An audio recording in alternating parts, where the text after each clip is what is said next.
All right. So basically, a coral reef ecosystem is extraordinarily complex. Okay, we've just very briefly talked about the different interactions that can occur. And you take that and you multiply that by like thousands of different animals that live on the reef, you get a huge food web with all sorts of interactions that can occur. So lots of stuff going on. We've just simplified it a lot. Okay, so let's look at some conservation issues with the reefs. Basically, reefs are dying, okay, and they're dying at an unprecedented rate. So back in 1999, there was an article that was reported where a third of all the coral reefs worldwide are dead, and 90% of the 2/3 that remain, okay, are damaged. Okay, so pretty much, I mean, coral reefs, the ecosystems are dying off, okay, which is not good. And then in 2000, there was an article that was released that predicted that between 2030 and 2050, okay, all of the coral reefs would be dead or damaged beyond repair. Okay, and actually, in 2014, they just released a study that said that the death of the reefs that are being monitored, so just those that we're actually like keeping an eye on, the death rate of those reefs has increased 30%, okay, just in the past 7 years. So, I mean, coral reefs, lots of things are happening. A reef dies when too many of the coral colonies die, okay? And a coral colony dies when too many of the individual polyps on the coral colony dies.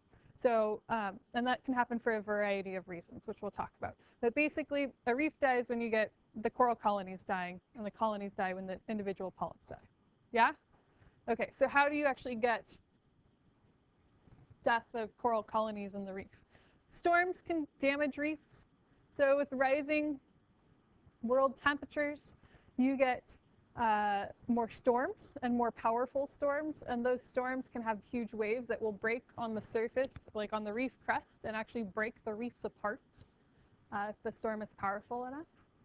So storms can cause reefs to die and damage them. They can also be smothered. So we talked about last cycle, we talked about eutrophication. So when you get excess nutrients that run into the water, and that produces a phytoplankton bloom, that phytoplankton bloom will actually block the sunlight from the primary producers that live attached to the bottom.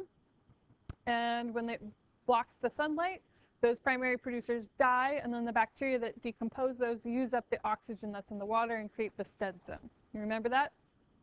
Okay, so you get eutrophication that occurs. You also get all sorts of like runoff from storms carrying sediment into the water, and that sediment will basically do the same thing and also settle down on the surface of the coral and block the sunlight from the coral. So the reefs get smothered. The reason why this is actually happening more and more recently is because people have discovered that shrimp farming is really a really lucrative business. People like to eat shrimp. It's like supposed to be healthy, yeah, and it's like low calorie, all the fad and all the rage around here. So shrimp farming is very profitable, and they found that mangrove forests, location of where mangrove forests are, is a really good spot for growing shrimp. And you typically find mangrove forests in the tropics, right? And what you usually find are mangrove forests on the shore and then coral reefs in the water.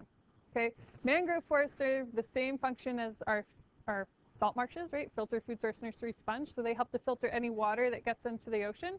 So they'll filter out the excess nutrients and the pollutants and sediment and stuff before it gets to the water, therefore kind of like protecting the coral reefs.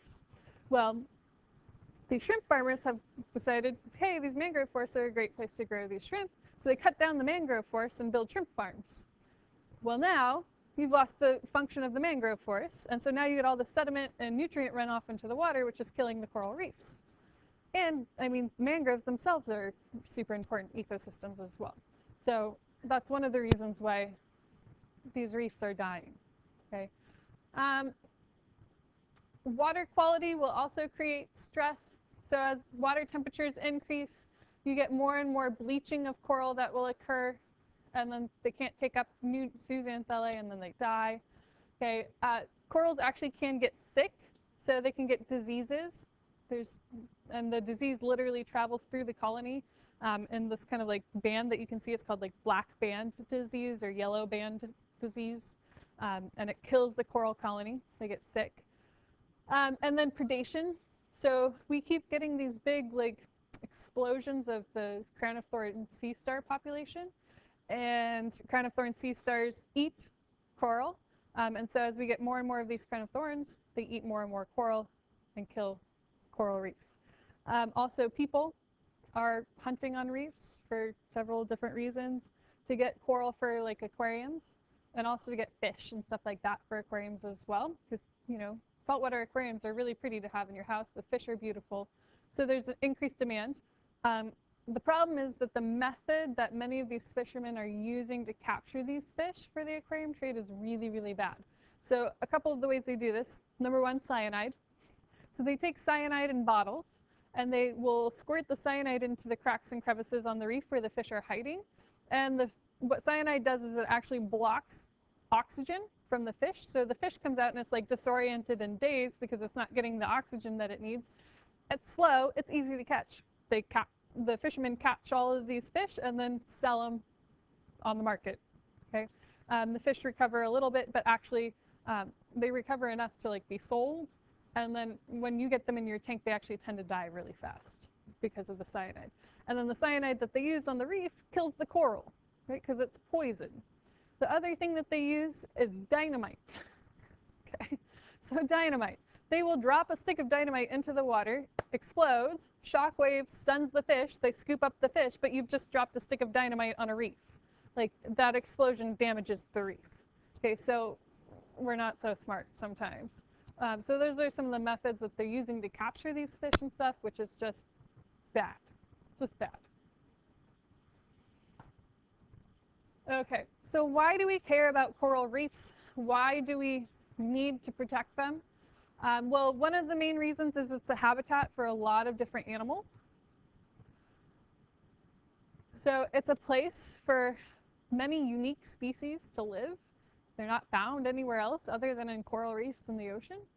And if you kill the reef, these animals are perfectly adapted to living in the reef environment.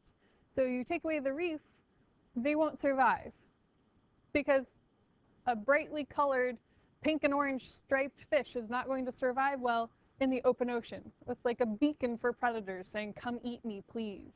Okay, so they're not going to survive outside of that reef environment.